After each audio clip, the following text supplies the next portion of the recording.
기도함으로 예배드립니다. 전능하신 아버지 하나님 감사합니다. 거룩한 주일을 저희들에게 허락하시고 오늘도 주님 앞에 나와 귀한 예배로 하나님께 영광 돌릴 수 있게 하시니 감사를 드립니다. 아버지여, 이제 5월도 중순이 넘어가고 있습니다. 무더워지는 이제 여름을 앞에 두고 있는데 모든 성도들의 건강을 하나님께서 지켜주시옵시고 모든 특별한 어르신들의 건강도 하나님께서 붙들어 주시옵소서.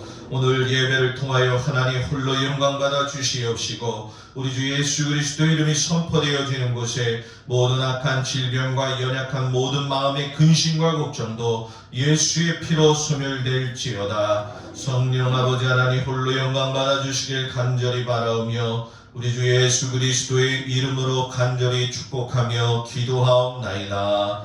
아멘. 전능하사 천지를 만드신 하나님 아버지를 내가 믿사오며 그 외아들 우리 주 예수 그리스도를 믿사오니 이는 성령으로 잉태하사 동정녀 마리아에게 나시고 본디오 빌라도에게 고난을 받으사 십자가에 못 박혀 죽으시고 장사한 지 사흘 만에 죽은 자 가운데서 다시 살아나시며 하늘에 오르사 전능하신 하나님 우편에 앉아 계시다가 저리로서 산 자와 죽은 자를 심판하러 오시리라. 성령을 믿사오며 거룩한 공예와 성도가 서로 교통하는 것과 죄를 사해 주시는 것과 몸이 다해 사는 것과 영원히 사는 것을 믿사옵나이다. 아멘. 경배 찬양 21장을 찬양하겠습니다.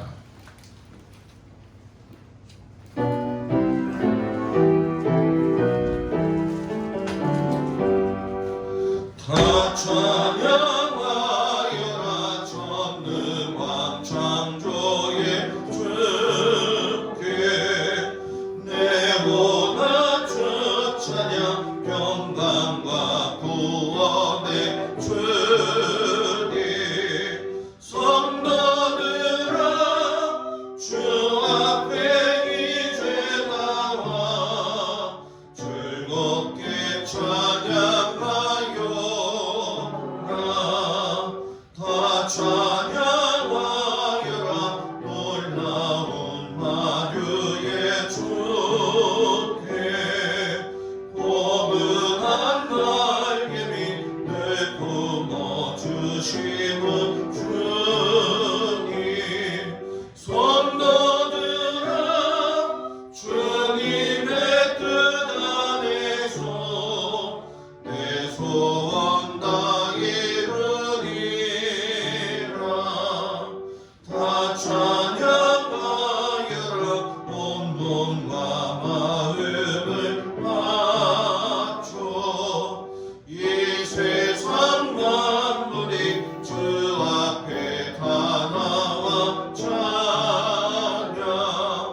성도들아 기쁘게 소리 높여 영원히 찬양하여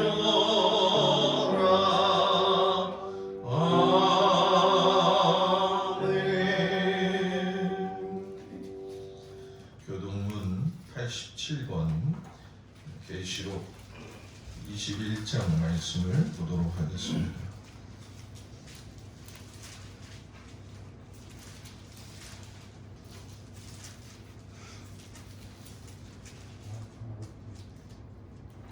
또 내가 새 하늘과 새 땅을 보니 저 하늘과 저 땅이 없어졌고 바다도 없이 있지 않더라. 또 내가 봄에 거룩한 성 새 예루살렘이 하나님께로부터 하늘에서 내려오니 그 귀한 것이 신과 날개를 위하여 나타난 것 같더라. 내가 들으니 보좌에서 큰 음성이 나서 이르되 보라 하나님의 장막이 사람들과 함께 있으니 하나님이 그들과 함께 계시리니 그들은 하나님의 백성이 되고 하나님은 친히 그들과 함께 계셔서 모든 눈물을 눈물에서 닦아내시니 다시는 사망이 없고 애통하는 것이나 곡하는 것이나 아픈 것이 다시 있지 아니하리니 처음 것들이 다 지나갔으니라. 보좌에 앉으시니가 이르시되 보라 내가 만물을 새롭게 하노라. 아멘. 자리에 앉습니다. 노홍 기자님 기도하시겠습니다.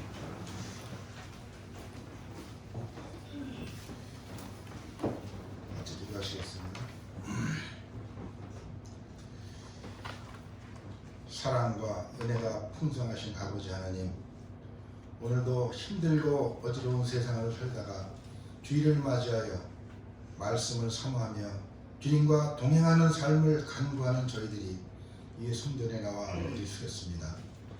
임마누엘 하나님께서 이 자리에 함께하사 위로와 평강을 주시고 큰 은혜를 내려 주시옵소서.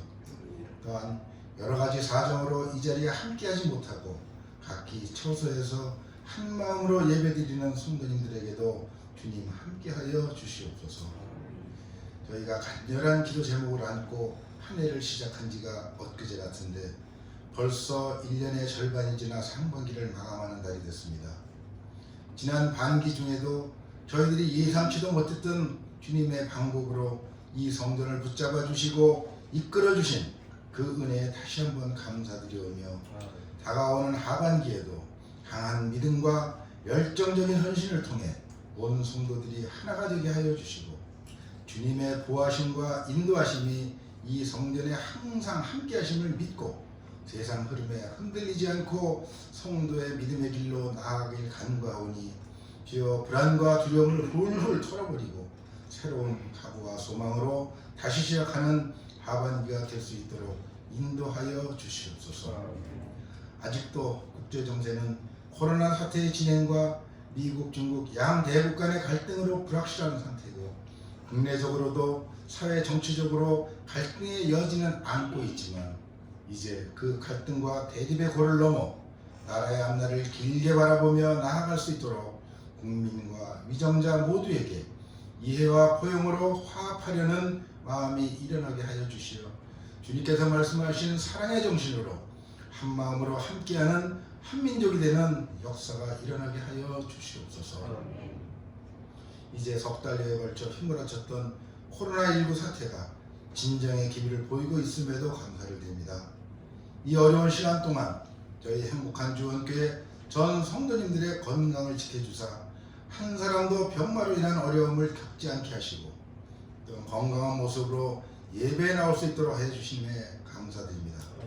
그러나 이 땅에서 마지막 완치 판정이 내릴 때까지는 각자 조심하는 마음을 품고 생활을 하되 그로 인하여 너무 위축되지 않게 저희들의 건강을 지켜주시고 또한 저희들의 마음에 자신감을 채워 주시옵소서. 우리 행복한 주원교회 어린이로부터 노년의 어르신까지 하늘나라의 소망을 품고 살아가는 이 땅에서의 삶이 건강 중에 복되고 아름답기를 원하오니 찬양과 기도로 감사하는 저희들의 하루하루가 되게 하여 주시옵소서. 이제 저희 김동수 담임 목사님을 단위에 세우셨사오니 능력의 두루마기로 감싸주시어 그 말씀을 전하실 때 은혜가 차고 흘러넘치는 귀한 시간이 되게 하여 주시고 특히 이번 주간을 휴가로 지내실 때 안전하게 보호해 주시며 사모님과 함께 영과 육의 피곤을 떨쳐버리고 주님이 주시는 평안 속에서 여유를 얻고 재충전할 수 있는 시간이 되도록 축복으로 인도하여 주시옵소서. 이 예배를 위해 준비하고 헌신하는 성도 한 사람 한 사람을 주님의 손길로 감싸주시고 주님의 사업을 맡아 헌신하는 교회 각 기관도 차질 없이 그 역할을 감당하도록 능력 주시고 바로 세워 주시옵소서. 이제 예배 첫 시간입니다. 예배 시종을 주님께 맡기오니 오늘도 정성을 모아드리는 이 예배를 기쁘게 받아 주시옵소서. 영원한 우리의 구주 되시는 예수님 이름으로 기도드렸습니다. 아멘. 하늘에 계신 아버지 이름 거룩하사 주님 나라 임하시고 뜻이 이루어지라. 일용할 양식 주시고 우리들의 큰 죄 다 용서하시고 시험에 들게 마시고 강한 악에서 구원하소서.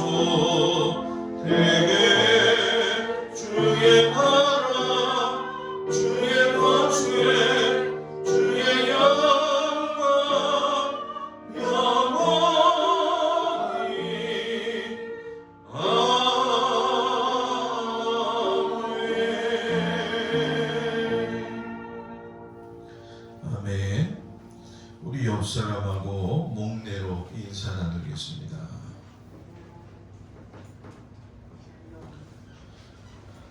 오늘도 주님 앞에 나온 성도들을 축복하면서 한 주간도 주님 안에서 강건하기를 간절히 축복합니다. 원래 이번 주간은 웨슬리 해신 주간입니다. 그러나 코로나로 인해서 지방 행사가 취소되었음을 여러분들한테 알려드립니다. 6월 첫 주 7일부터는 원래 오전 11시 예배로 회복이 되어지는데, 물론 코로나가 다시 이렇게 많이 극성을 부린다면 1, 2부로 또 드릴 수도 있다는 걸 기억하시고, 그래서 자리 정돈을 좀 하려고 합니다. 그래서 드럼을 일단 우리가 사용하지 않기 때문에 드럼을 좀 치우고 앞에 2칸 그리고 여기도 2칸 해서 좀 넓혀가지고서 간격을 띄고 같이 예배드릴 수 있도록 하려고 하니까, 저를 사랑하시고 좋아하시는 분은 맨 앞에 앉으시면 감사하겠습니다. 네. 우리 장로님들이 제일 사랑하기 때문에 제일 앞에 앉을 거라고 믿습니다. 6월 14일 날 상반기 임원회 코로나 때문에 한 주간 이제 미뤄지게 된 겁니다. 기억하시고, 기획위원회는 오늘 2부 예배 위에 복양실에서 6월 계획과 사택에 관한 말씀을 좀 나누고, 다음 주에는 기획위원회 한 번 더 모여서 임원회 준비를 하도록 하겠습니다. 이번 주간 제가 휴가 주간인데 위에서 기도해 주시고, 설교 수요예배 안 나오시는 분들이 좀 있으신데 나오셨으면 좋겠습니다. 신영기 장로님 설교하시고, 사회기도 노원기 장로님이 하시고, 예배가 일부러 합쳐져서 11시 예배 드려도 성도의 애차는 아직 생활적 거리두기를 일환으로 진행이 되기 때문에 아직 이르다고 생각을 합니다. 그래서 다각도로 장로님들하고 이 부분에 대해서 생각을 하고 의논을 나누겠습니다. 박경래 권사님이 정동병원 601호실에 입원해 계십니다. 어저께 갑자기 연락이 왔습니다. 그래서 동작지방 교육자회의가 다음 주일 지나고 그 월요일 날 6월 1일 월상 예배가 있는 그날 아침 월요일 날 오전 11시에 저희 교회에서 있습니다. 여성교회에 안내 좀 해주시고 그렇게 진행되어질 수 있도록 하시되, 전도사님은 손소독제나 온도계 이런 것들이 다 잘 준비될 수 있도록 해주시기를 주의 이름으로 부탁을 드립니다. 찬송가 491장 부르시면서 하나님 앞에 귀한 예물 드리겠습니다.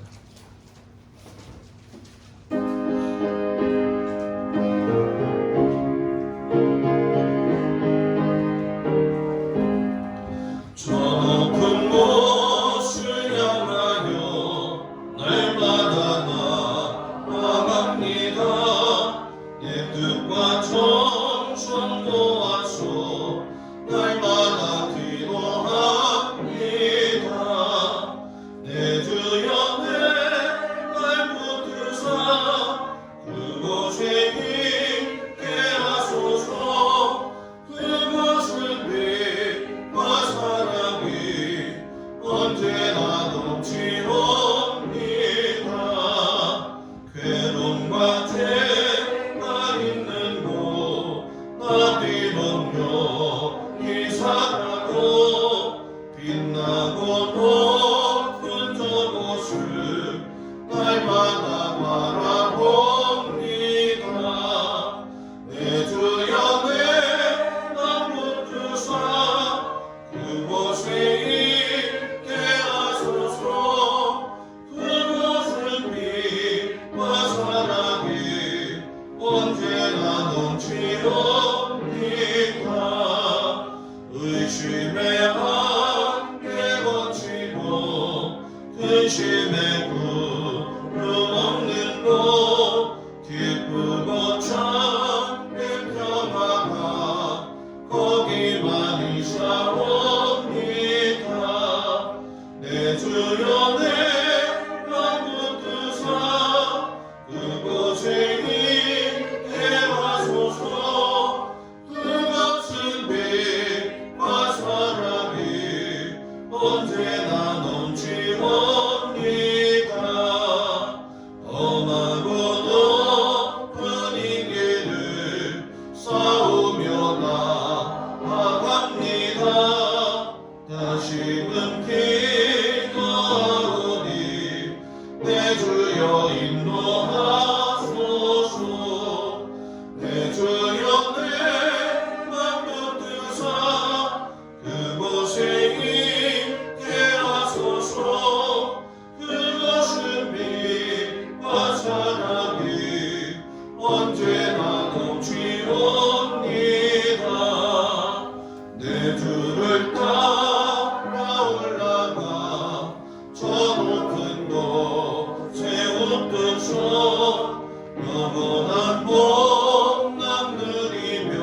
시에도 이른 아침 주님을 만나기 위해 이곳에 나온 우리 사랑하는 성도들을 축복합니다.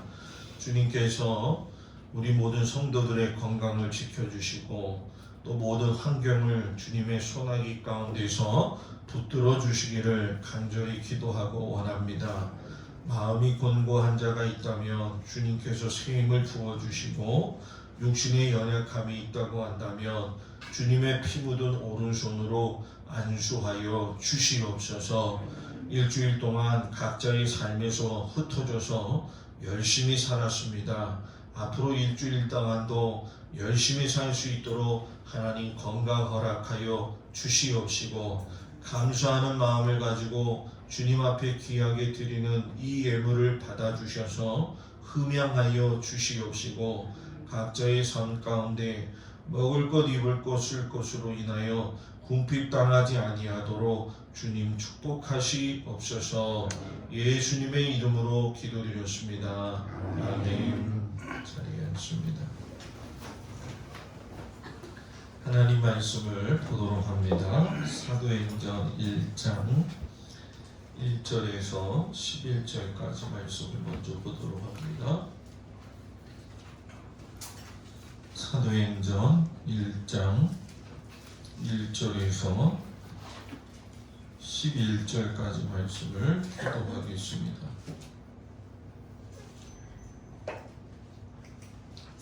교독합니다. 데오빌러여, 내가 먼저 쓴 글에는 물은 예수께서 행하시며 가르치시기를 시작하신부터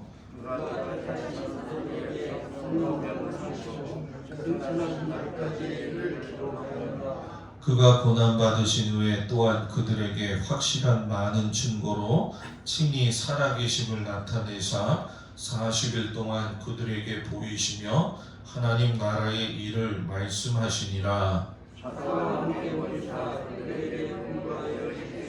예루살렘을 가지 말고 어디에서 들은 바 어디에서 약속하신 것을 기다리라. 요한은 물로 세례를 베풀었으나 너희는 몇 날이 못되어 성령으로 세례를 받으리라 하셨느니라.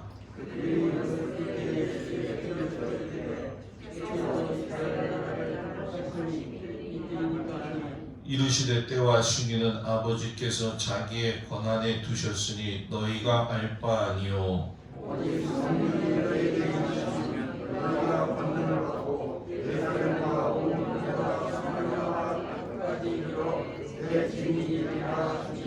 이 말씀을 마치시고 그들이 보는데 올려져 가시니 구름이 그를 가리어 보이지 않게 하더라. 올라가실 때 제자들이 자세히 하늘을 쳐다보는데 이놈은 두 사람이 그들 곁에 서서 이르되 갈릴리 사람들아 어찌하여 서서 하늘을 쳐다보느냐. 너희 가운데서 하늘로 올려주신 이 예수는 하늘로 가심을 본 그대로 오시리라 하였느니라. 아멘. 에베소서 1장 15절에서 23절까지의 말씀이 되겠습니다.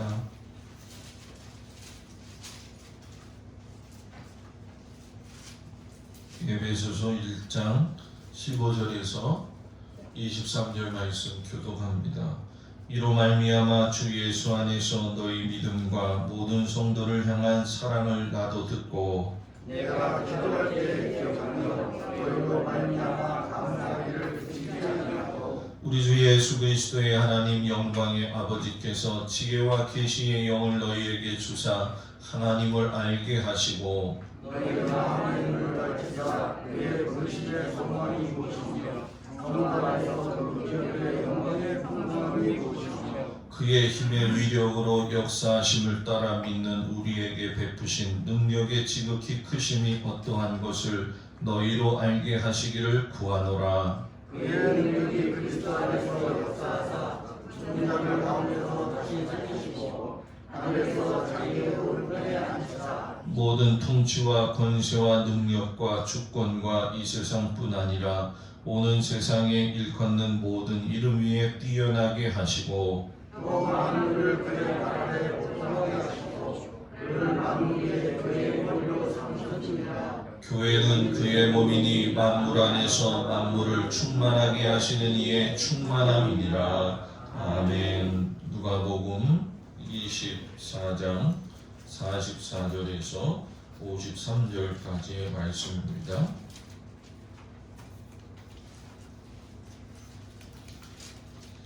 누가복음 24장 44절에서 53절까지 말씀.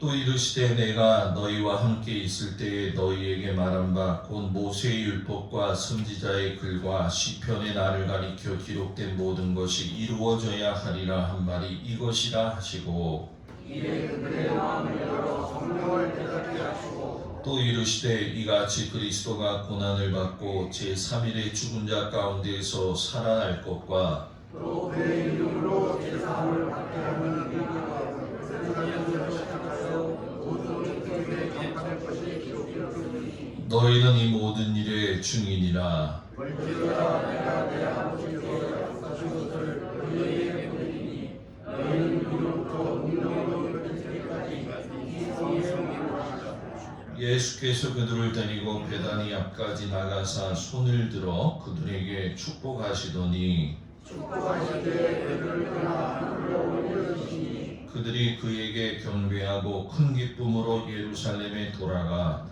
늘 성전에서 하나님을 찬송하니라. 아멘. 기도합니다. 아버지 하나님 감사합니다. 주께서 우리를 선택하시고 아버지 하나님의 자녀로 삼아주심에 감사를 드립니다. 우리가 이 땅에 살고 있다 할지라도 항상 하늘을 바라보며 믿음의 길을 걸어갈 수 있도록 인도하여 주옵소서. 예수님의 이름으로 기도드렸습니다. 아멘. 할렐루야. 우리 하나님의 사랑이 모든 성도들 위해 함께 하시길 주님의 이름으로 축복을 드립니다. 궂은 날씨인데 이렇게 발걸음을 옮기시는 거 참 감사하고, 아침에 내려오면서 저도 비를 맞고 내려왔지만 이런 주일날 이렇게 내려오는 것도 하나님이 보시기에 아름다울 것이다, 이런 마음을 가졌습니다. 여러분들 주님의 이름으로 축복을 드립니다. 오늘은 지상에 사는 하늘의 사람이라는 제목으로 하나님 말씀을 증거하겠습니다. 지금은 사회가 너무 발전이 되고 또 도시가 발전이 되다 보니까 저녁이 되면 도시의 조명이 너무 밝아서 밤하늘의 별들을 보기가 어렵습니다. 저는 어려서부터 시골에 가면 제일 좋았던 것이 밤하늘에 별을 쳐다보는 것이었습니다. 왜냐하면 그때만 해도 시골에 가게 되면 정말로 조명이 없다 보니까 그 별들의 움직임과 그 빛남이 강하게 눈에 들어오는 그런 시기였기 때문에 항상 로망의 대상이었죠. 그러면서 하늘의 복을 이렇게 별을 보면서 그런 엉뚱한 생각도 했어요. 하나님께서는 우리만 만드셨을까? 저 우주에는 뭐가 있을까? 이런 생각을 했죠. 그런데 이제는 시대가 너무 발전을 해서 우주에서 거꾸로 지구를 보는 시대가 되었습니다. 우리나라 최초로 우주에서 지구를 봤던 우주인 이소연 씨가 찍은 사진들을 보게 되면 마치 탁상 위에 지구본 하나를 올려놓은 듯 지구는 아주 작고 어떻게 보면 정말로 보잘것없는 존재이지만 참 아름답고 작은 별로서의 모습이 있다는 것을 이소연 씨가 사진을 찍어서 보여주었죠. 저는 그걸 보면서 느끼는 것이 있어요. 그게 뭐냐면 서로 잘났다고 키재기하면서 우리는 이 작은 지구에서 그냥 아웅다웅하면서 살고 있는데, 광활한 저 우주 멀리에서 우리 지구를 본다고 한다면 실상 여러분과 제가 과연 보이기나 할까 아주 작은 생물로서만 지나지 않겠는가 하는 생각을 해요. 그런데 생각을 바꾸었어요. 여기에 반전이 있는데, 광활한 우주에서 우리를 바라볼 적에 지구를 보면 한 점 같은 지구라고 하는 별이 될 수도 있겠지만, 지구의 한 지점에서, 예를 들면 지금 제가 서 있는 이 한 지점에서 하늘을 바라본다면은 하늘이 나를 중심으로 해서 감싸고 있는 그런 위대한 존재감을 느끼게 되더라는 거예요. 그러니까 사람은 생각하는 걸 바꾸면 여러 가지의 깊은 은혜를 경험할 수 있는 거죠. 어쩌면 그렇게도 하나님은 작고 연약한 우리들을 갖다가 우리 그 보잘것없는 육신인 것 같지만 그 영혼 가운데도 그렇고 우주를 드리워내시고 우주를 닮은 존재로 살아가도록 우리를 불러주셨어요. 설교를 준비하는데 이런 걸 경험한 사람이 과연 누구일까 생각을 해봤더니 아브라함이에요. 하나님께서 작고 연약한 아브라함을 갈대아 우르에서 불러내신 후에 밤하늘을 보시면서 그 별의 무리의 모습처럼 너를 갖다가 창대케 하리라고 하는 말씀을 두었을 때 그 강한했던 모든 우주의 별들이 다 이 아브라함의 안으로 들어오는 것처럼 우리도 예수를 알기 시작하면서 우리의 존재는 우주를 품을 수 있는 사람이 되었고 천지 만물을 품을 수 있는 사람이 되었다는 거예요. 그렇게 이런 상황 속에서 가장 작으면서도 원대한 우리의 존재를 밝혀주신 분이 누구냐? 바로 예수님이라는 거죠. 여러분, 오늘 우리가 교회 절기력으로 지금 설교를 제가 하고 있는데 오늘 교회 절기력이 무슨 절기인지 아신가요? 모르시죠? 제가 교동문도 마찬가지고 찬송가도 마찬가지고 거기에 맞춰서 제가 준비를 했는데 오늘이 바로 예수님이 승천하신 날입니다. 그것을 기념하는 승천 기념주일이죠. 베들레헴의 작은 마곡간에서 태어나시고 천한 나사렛에서 자라신 예수님이 십자가에 달려서 돌아가셨을 때만 해도 전부 다 절망적이었고 하늘을 바라다 보는 사람은 없었어요. 사람들이 볼 적에 그저 예수님은 실패한 선동가에 불과했었고 나사렛에서 갈릴리에서 사역하고 있는 초라한 랍비에 불과했다라는 거예요. 그런데 예수님의 시체가 무덤에서 사라지고 제자들 앞에 나타나시면서부터 인간이 가지고 있는 한계가 무너져 내리기 시작했다는 거죠. 인간은 죽으면 모든 것이 끝나는 거야 라고 했던 이 사고의 한계가 육체에 북박힌 생명 속에 부활하시고 승천하신 예수 그리스도를 통해서 영원이라고 하는 삶의 세계가 있다라고 하는 것이 열려지는 아주 중요한 그러한 절기력이 되어진다는 거예요. 이것은 콜럼버스가 신대륙을 발견한 것보다도 더 큰 발견이 되어지는 거죠. 요한복음 14장 2절에 보면 예수님이 이런 상황 속에서 말씀을 하실 때 그렇게 얘기를 해요. 내가 너희를 위하여 거처를 예비하러 간다. 무슨 말인지 몰랐죠. 그리고 또 예수님이 말씀하시기를 가서 너희를 위하여 거처를 예비하면 내가 다시 와서 내게로 영접하여 나 있는 곳에 너희도 있게 하리라. 이 말씀을 깊이 들어야 될 제자들은 들을 때마다 동문서답을 했어요. 그래서 여러분, 도마가 주여 주께서 어디로 가시는지 우리가 알지 못하거늘 그 길을 어찌 알겠사옵나이까 라고 이렇게 동문서답도 하고, 빌립은 주여 아버지를 우리에게 보여주십시오 라고 하면서 동문서답을 했다는 거예요. 이런 동문서답에는 결국 제자들의 무지와 연약함이 있는 것이고, 이 무지와 연약함으로 인해서 예수님은 결국 십자가에 달려 죽으셨습니다. 그래서 이 죽음이 있고 난 이후에 성경을 보면 우리가 그동안 이 3, 4주 한 달 동안 말씀을 통해서 깨달았지만 제자들이 절망과 두려움에 빠졌고 혹은 제자들 가운데에서 각자의 고향으로 돌아 내려가는 그런 일들이 일어났다라는 거예요. 그런데 부활을 하셨다는 거예요.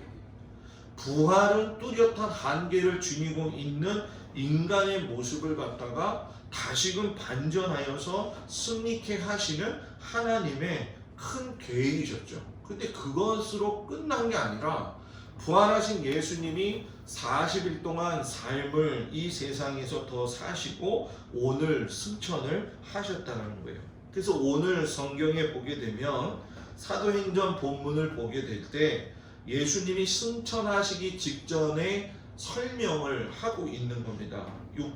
사도행전 1장 6절 8절 보면 그들이 모였을 때 예수께 여쭈어 이르되 주께서 이스라엘 나라를 회복하심이 이때니까 하니 때와 시기는 아버지께서 자기의 권한에 두셨으니 너희가 알 바 아니요 오직 성령이 너희에게 임하시면 너희가 권능을 받고 예루살렘과 온 유대와 사마리아와 땅끝까지 이르러 내 증인이 되리라.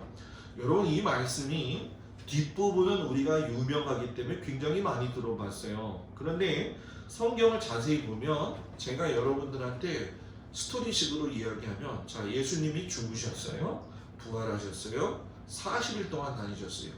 기적을 체험한 게 아니라 하나님을 체험한 거예요. 그 하나님을 체험했던 제자들이 예수님이 드디어 하늘로 승천을 하시게 되는데 물어본다라고 하는 얘기가 여러분 뭐라고 이야기를 합니까? 이스라엘 나라를 회복하심이 이때니까 이렇게 이야기를 해요.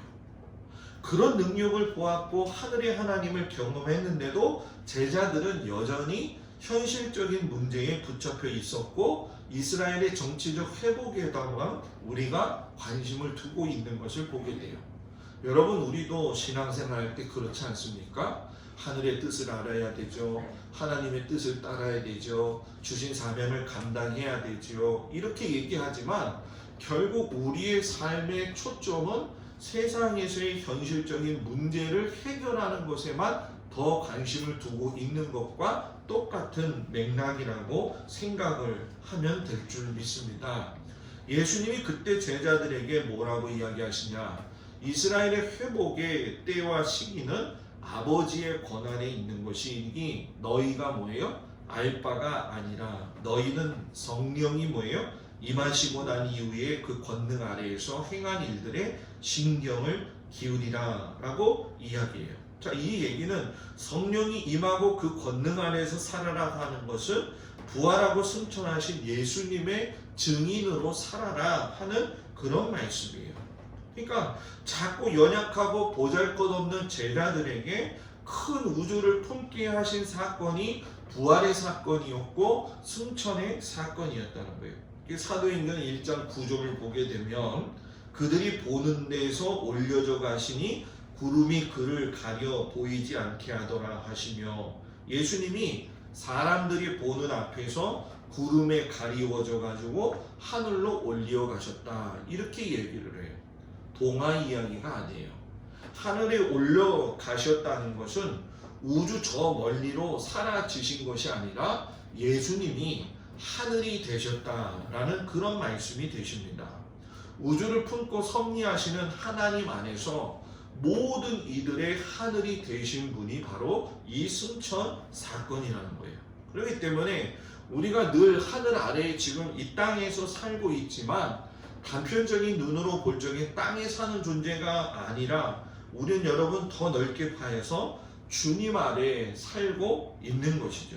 그래서 시편 기자가 시편 47편 5절에 보게 되면 하나님께서 즐거운 함성 중에 올라가시며 여호와께서 나팔 소리 중에 올라가시도다 이렇게 말씀을 하셔요. 한점 작은 별인 지구에 살고 또 어떻게 보면 보이지 않는 존재이지만 오늘은 하늘이 되신 주님 안에서 살고 있으므로 하늘이 우리를 감싸고 있는, 아까 제가 이렇게 이 지점에 서서 하늘을 보면 하늘이 나를 감싸고 있는 것처럼 보인다라고 하는 그런 개념이 더 크고 그 개념을 깨달았을 때는 그 은혜가 너무나 감사하고 은혜가 있기 때문에 가슴이 벅찰 수밖에 없다라는 거예요. 그러면 승천주의를 맞이하면서 예수님이 가르쳐 주시는 신앙적인 진리는 뭐냐? 우리의 시선을 영적인 시선으로 바꾸고 지상을 바라보던 눈이 이제는 하늘을 바라보는 눈이 되어야 한다는 것을 말씀하셔요.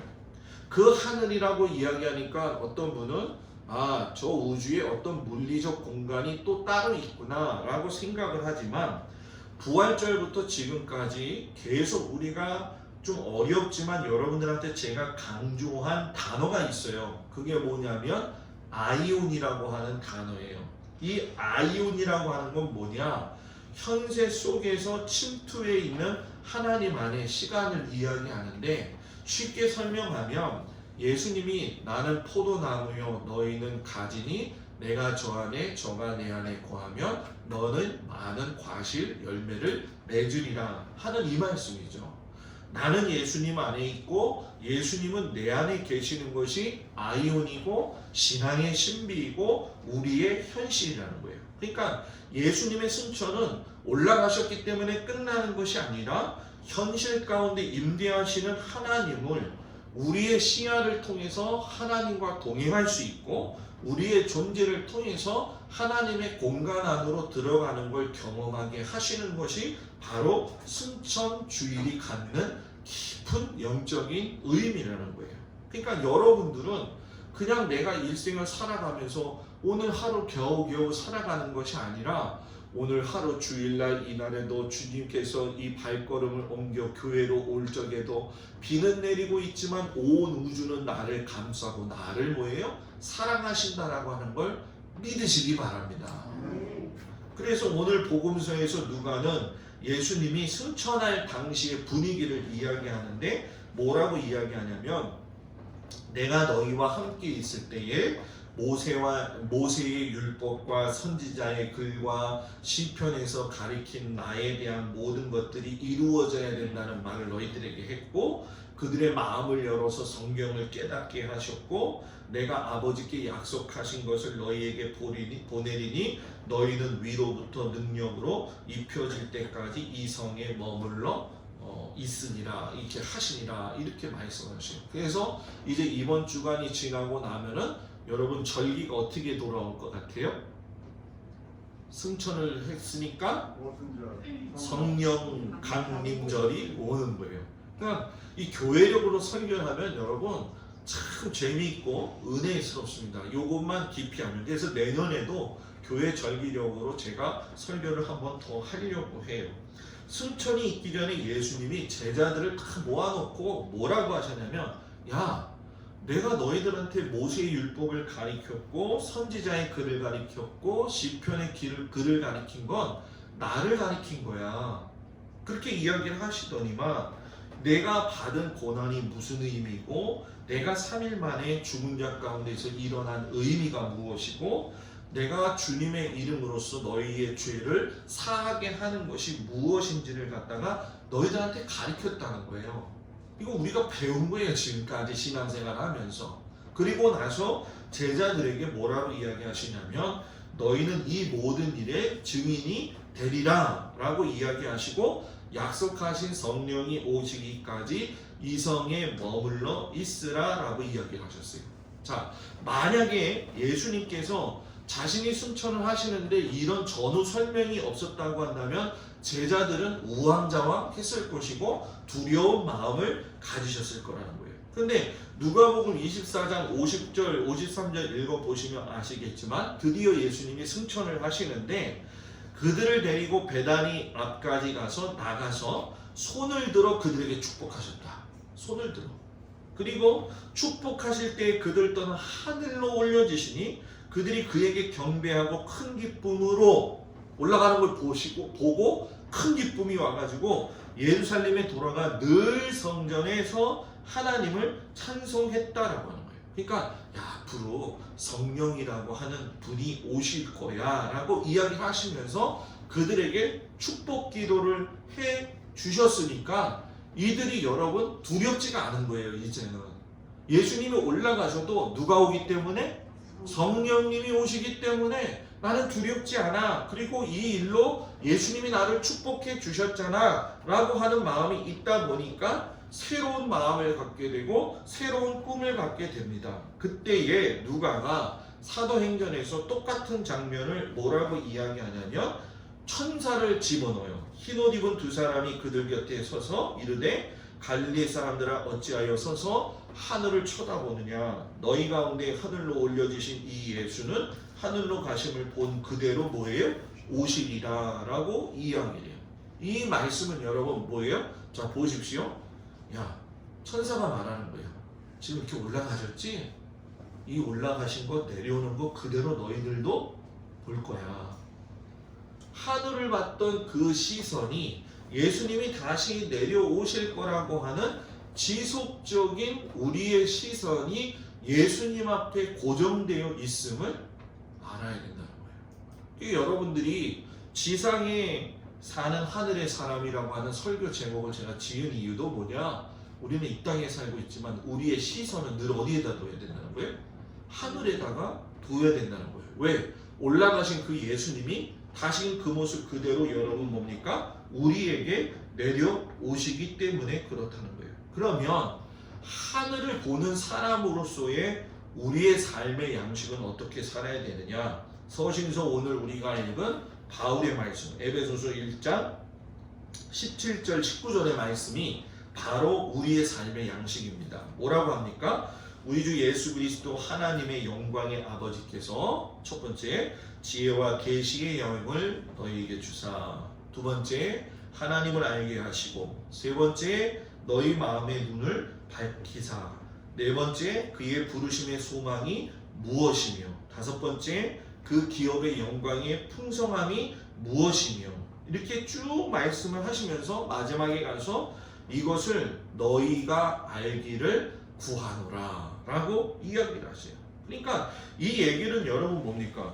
지혜와 계시의 영을 우리한테 주시고 하나님 알게 하시고 마음의 눈이 밝혀진다라고 한다면 뭘 받아야 되는 거예요? 성령을 받아야 된다는 거예요. 자, 그러면 성령을 받지 못한다라고 한다면 우리의 마음의 눈도 아직 어두울 것이고 지혜와 계시의 영이 임하지도 않을 것이고, 그리고 소망이 뭔지도 모를 거라는 거예요. 그러니까 예수를 믿으면서 가장 불행한 사람이 누군 줄 아십니까, 여러분?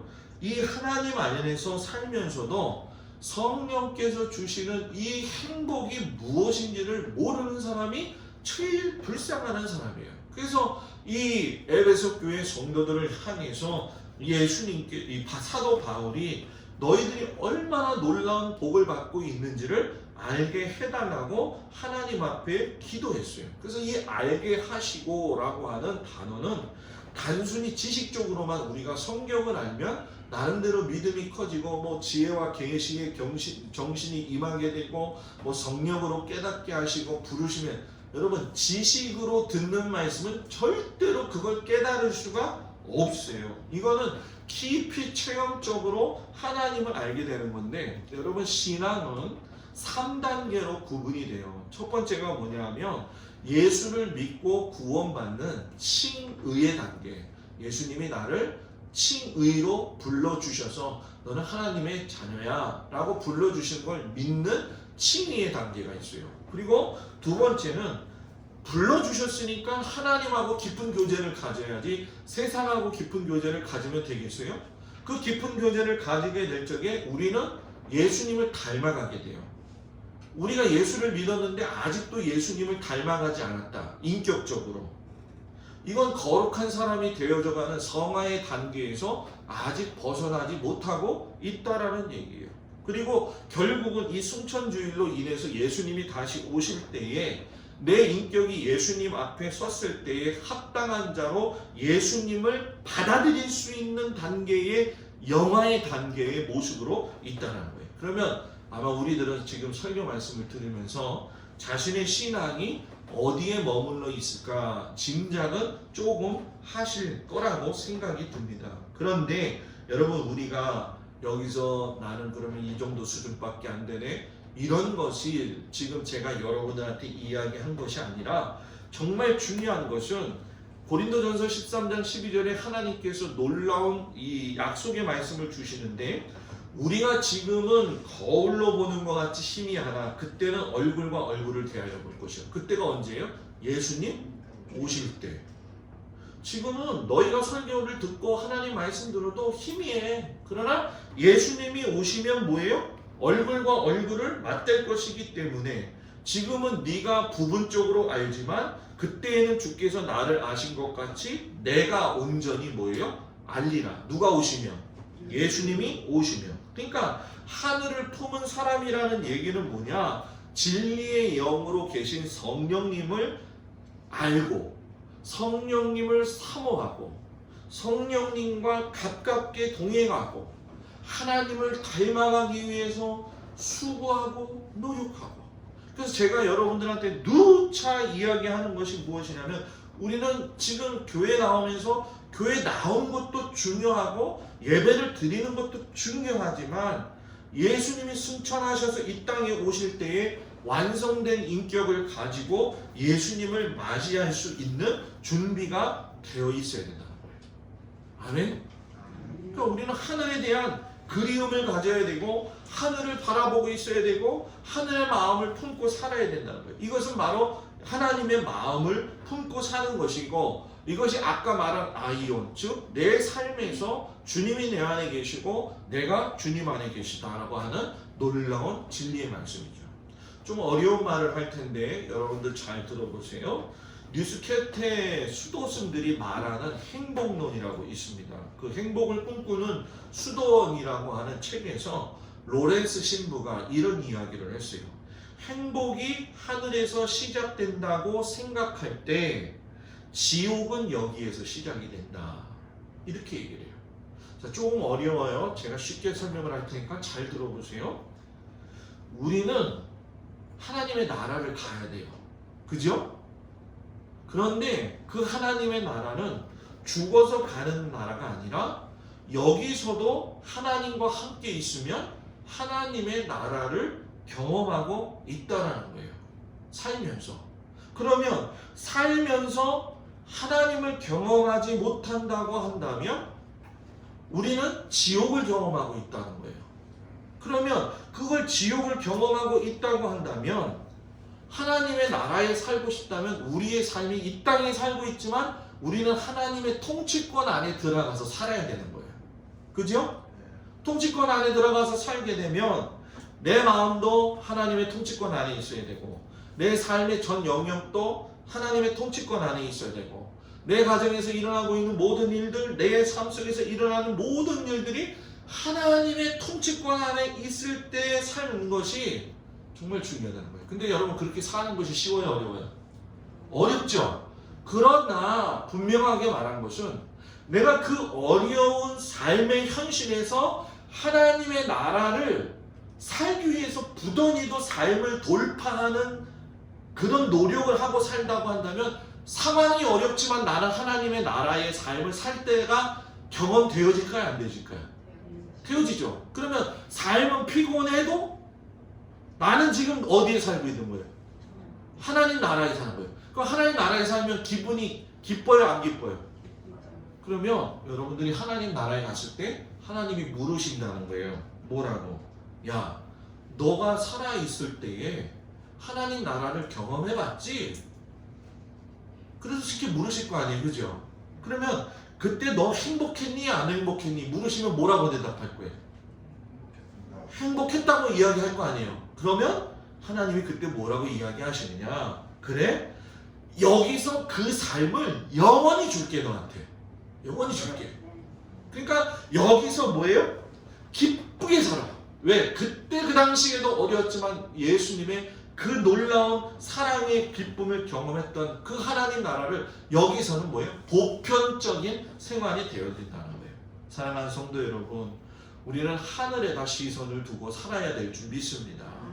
작지만 큰 사람으로 살아야 되고, 연약하지만 믿음의 사람으로 살아야 되고, 영혼의 소망을 붙드는 사람으로 살아야 되고, 지상에 살고 있지만 하늘을 바라보고 살아야 되고, 미천하지만 경이로운 하나님의 은총을 바라보면서 살 수 있는 우리 모든 성도들이 되시기를 주의 이름으로 축복을 드립니다. 우리 다 같이 일어나셔서 기도하겠습니다. 아버지 하나님, 맞습니다.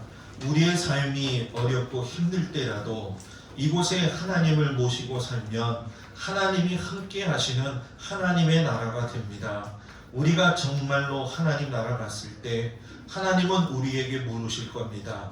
너 살아있을 때 하나님 나라 경험했니? 네, 했습니다. 좋았니? 네, 좋았습니다. 그러면 너 영원히 그렇게 살게 해줄게. 이 말씀을 붙들고 오늘도 이 땅에서 살고 있지만 하늘을 바라보며 살 수 있는 우리 성도들 되어지도록 축복하여 주시옵소서. 이제는 우리 주 예수 그리스도의 은혜와 우리를 사랑하시는 그 아버지 하나님의 놀라우신 사랑과 하늘을 바라보며 살기를 원하는 우리 모든 사랑하는 성도들 위해 이제로부터 영원토록 함께 하시기를 간절히 축원하옵나이다. 아멘.